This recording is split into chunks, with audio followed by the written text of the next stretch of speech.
El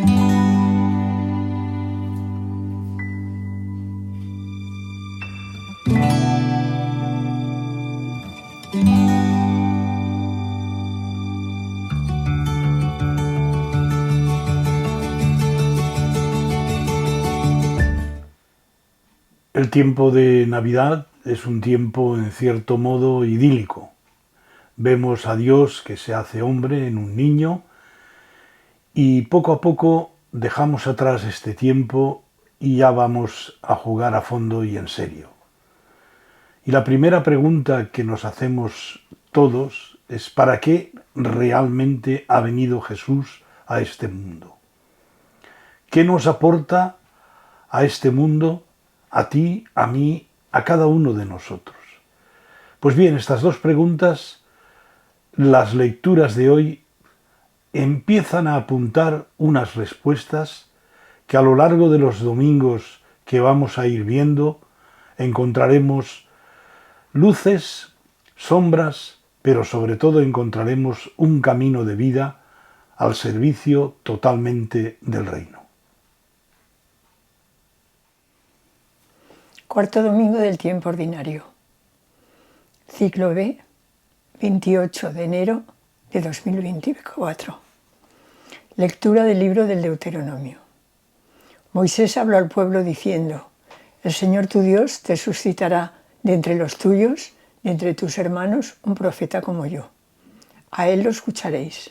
Es lo que pediste al Señor tu Dios en el Horeb el día de la asamblea. No quiero volver a escuchar la voz del Señor mi Dios, ni quiero ver más ese gran fuego para no morir. El Señor me respondió: Está bien lo que han dicho. Suscitaré un profeta de entre sus hermanos como tú.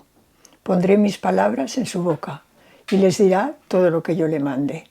Yo mismo pediré cuentas a quien no escuche las palabras que pronuncie mi nombre.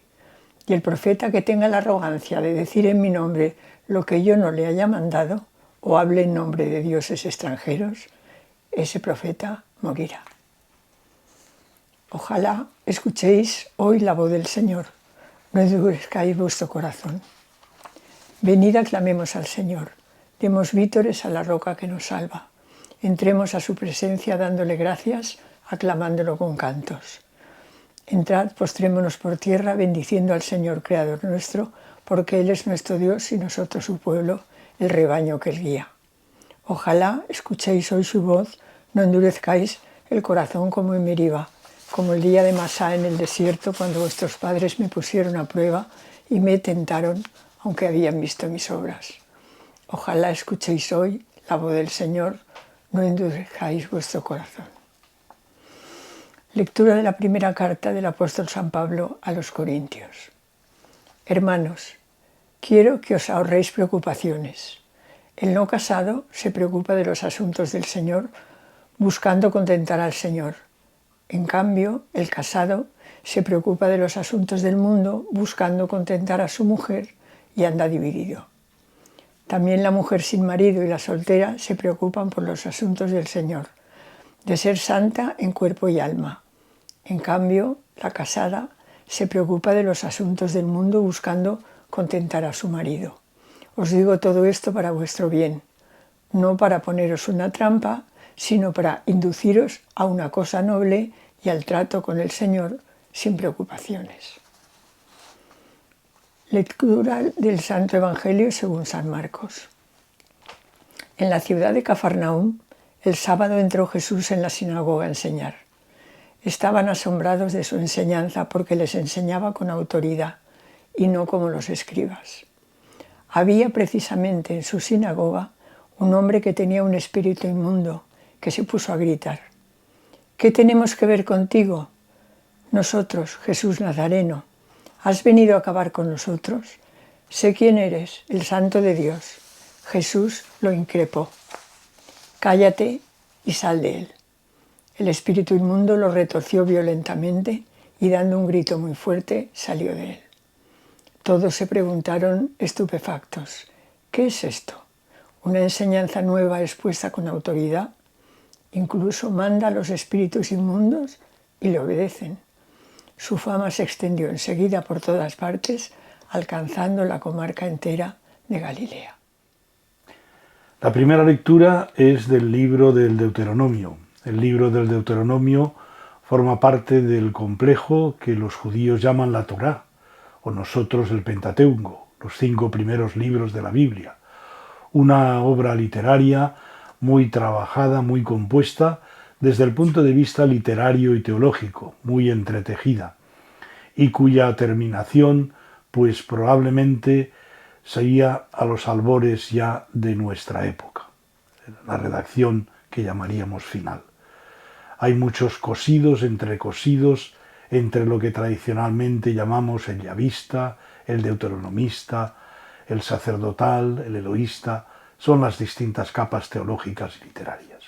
Pues bien, el libro del Deuteronomio es un libro singular, de tal manera que hay algunos autores que lo han separado del Pentateuco y han hablado del Tetateuco y el Deuteronomio como introducción a una gran obra literaria que llamamos el Deuteronomista, que es una revisión de los 4 primeros libros de la Biblia, de la Torá, más los libros de Samuel, los libros de los Reyes, desde una perspectiva teológica más conservadora, en la que vemos cómo Yahvé es el soberano de todo y la ley la expresión máxima de la fidelidad de los hombres.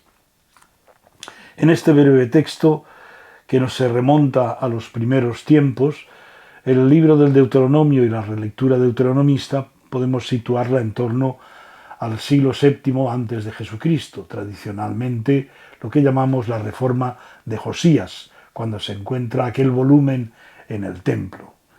Podría ser, ¿por qué no?, una primera célula de lo que llamaríamos Deuteronomio y Deuteronomista. Pues bien, aquí vemos en este texto, como decía, a Moisés que habla en el monte Horeb, es la característica del Deuteronomio. Pues bien, Moisés que habla al pueblo y habla de la sustitución del liderazgo, la sustitución de ese liderazgo que había asumido con fuerza desde la salida de Egipto Moisés, y que ahora lo va a transmitir. Y ese liderazgo va a ser un liderazgo profético. Suscitaré un profeta de entre sus hermanos como tú. Pondré palabras en su boca. Es Dios el que guía a través de su palabra por medio del profeta al pueblo de Israel. Pero hay 2 avisos muy importantes de cara a la evangelización y de cara a la predicación. Yo mismo pediré cuentas a quien no escuche las palabras que pronuncie en mi nombre. Y el profeta que tenga la arrogancia de decir en mi nombre lo que yo no le haya mandado, o hable en nombre de dioses extranjeros, ese profeta morirá. Nos está hablando de la delicada tarea del profetismo, del liderazgo en el pueblo de Israel. Esa delicada tarea que hoy también tenemos que tenerla muy en cuenta. Hablamos o se habla en nombre de Dios y no de otros dioses. Y no podemos hablar en nombre de nosotros. San Francisco decía que los santos hacían sus obras y nosotros, predicándolas, queremos obtener honores. No, nosotros, como el dedo, apuntamos a la luna, y el que se queda mirando el dedo a nosotros se está equivocando. Hablamos en nombre de Dios. Y eso es lo que nos recuerda Moisés en este libro del Deuteronomio. La segunda lectura de San Pablo a los Corintios, casi podríamos hablar de que ese liderazgo o esa autoridad profética, ¿cómo tendría que ser? Evidentemente, estamos en el capítulo 7 que nos habla del matrimonio y de la virginidad. Y aquí se está hablando, en realidad, de una situación que parece que el fin del mundo es inminente. Y entonces, bueno, se sitúan los parámetros familiares desde otra perspectiva. Lo que está claro es que, en el fondo, hay una llamada profunda a situar nuestra vida en cualquiera de sus situaciones, soltero, virgen, casado, etc., en la perspectiva del Señor, que es la que da sentido a toda esa obra. Evidentemente, Pablo habla aquí de que os ahorréis preocupaciones. ¿Por qué? Dice, también la mujer sin marido y la soltera se preocupan de los asuntos del Señor, de ser santa en cuerpo y alma. Bueno, hasta cierto punto, si no estamos en la perspectiva totalizante del Señor.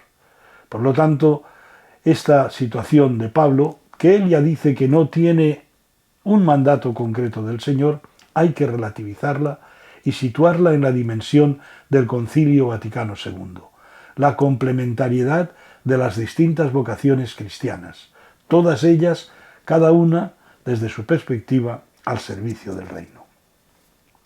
Y finalmente vemos el Evangelio de San Marcos. El Evangelio de San Marcos, que se sitúa en un contexto absolutamente familiar, es decir, en Cafarnaún, en la sinagoga, y nos habla de Cafarnaún y de la sinagoga con muchísima familiaridad, como si fuera algo muy conocido. ¿Cuántas veces, y pienso en los peregrinos que han visitado Tierra Santa con Mari Nieves y conmigo, hemos visitado esa casa de Pedro y la sinagoga, que se encuentra a pocos metros. Por lo tanto, podemos visualizar perfectamente este Evangelio. Y bien, ahí vemos cómo en la sinagoga todo el mundo estaba asombrado de su enseñanza. Lo primero que viene es a enseñar, a predicar, a hablarnos de quién es Dios y de cuáles son los objetivos de ese reino.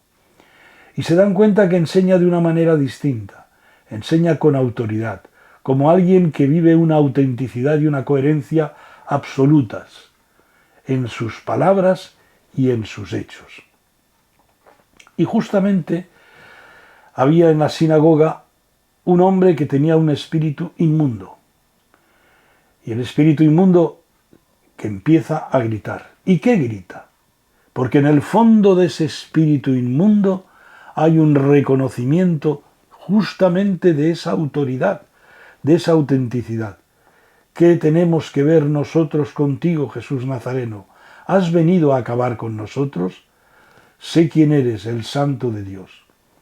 Y Jesús le increpa, cállate y sal de él. Lo primero que tiene que hacer ese espíritu inmundo es el silencio y salir de esa persona. Inmediatamente le retorció violentamente y dando un grito muy fuerte salió de él. Se ejecuta la orden que Jesús ha dado. El asombro, la estupefacción, el preguntarse aquí qué ha pasado, quién es este, qué es esto. Una enseñanza nueva expuesta con autoridad. De nuevo la misma palabra, con autoridad, con profunda autenticidad de palabras y hechos, con profunda coherencia. Incluso manda a los espíritus inmundos y le obedecen. Y su fama se extendió por todas partes, alcanzando la comarca entera de Galilea. Es el radio de acción de Jesús en esta etapa de la evangelización. Pero la pregunta que nos tenemos que hacer, o que nos podríamos hacer, es ¿quiénes son estos espíritus inmundos? ¿Podemos ser nosotros espíritu inmundo? Y entonces darnos cuenta de Jesús que viene a nuestra vida, a tu vida, a mi vida, porque muchas veces sin darnos cuenta podemos estar poseídos por esos espíritus inmundos, que por una parte nos lleva a proclamar a Jesús, pero por la otra nos hace vivir al ralentí con profunda incoherencia. Ese espíritu inmundo puede ser ese mundo que te humilla, que nos atenaza, que nos sobrepasa, y que nosotros somos incapaces de salir de ese mundo oscuro que muchas veces está en nuestras vidas. Y no es posible la autocuración, sino que necesitamos del Señor, que se fije en nosotros, que nos libere profundamente de todo eso. Eso es el espíritu inmundo. Por eso, cada uno de nosotros hoy estamos llamados a pensar. Realmente tenemos la humildad de que podemos estar muchas veces poseídos por ese mundo inmundo que nos bloquea, o nos sentimos orgullosos total y absolutamente de nuestra vida porque vivimos en perfecta armonía y coherencia. Vamos a pedirle al Señor lucidez y claridad para gritarle, porque nosotros a nosotros mismos no podemos autoliberarnos de eso.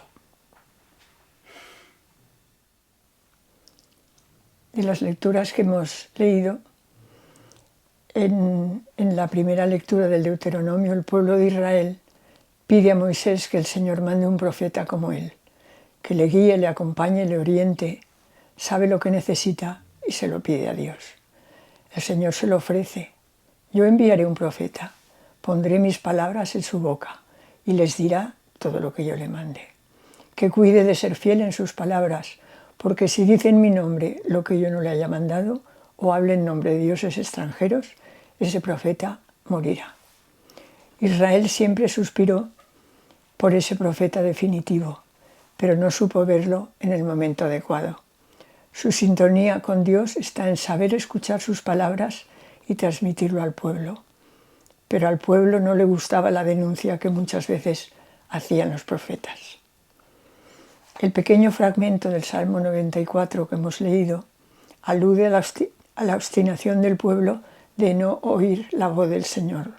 Ojalá hoy escuchéis la voz del Señor, no endurezcáis vuestro corazón, como en Meriba, como el día de Masá en el desierto, cuando vuestros padres me pusieron a prueba y me tentaron, aunque habían visto mis obras. Pablo continúa con el tema del domingo anterior, sobre el celibato y el matrimonio. Pero eso que Pablo escribió en la perspectiva de un final que se esperaba, cambia radicalmente nuestro mundo y en la visión actual del matrimonio y la familia cristiana, porque todos los cristianos, casados o no, estamos llamados a dedicar nuestra vida a la causa del reino.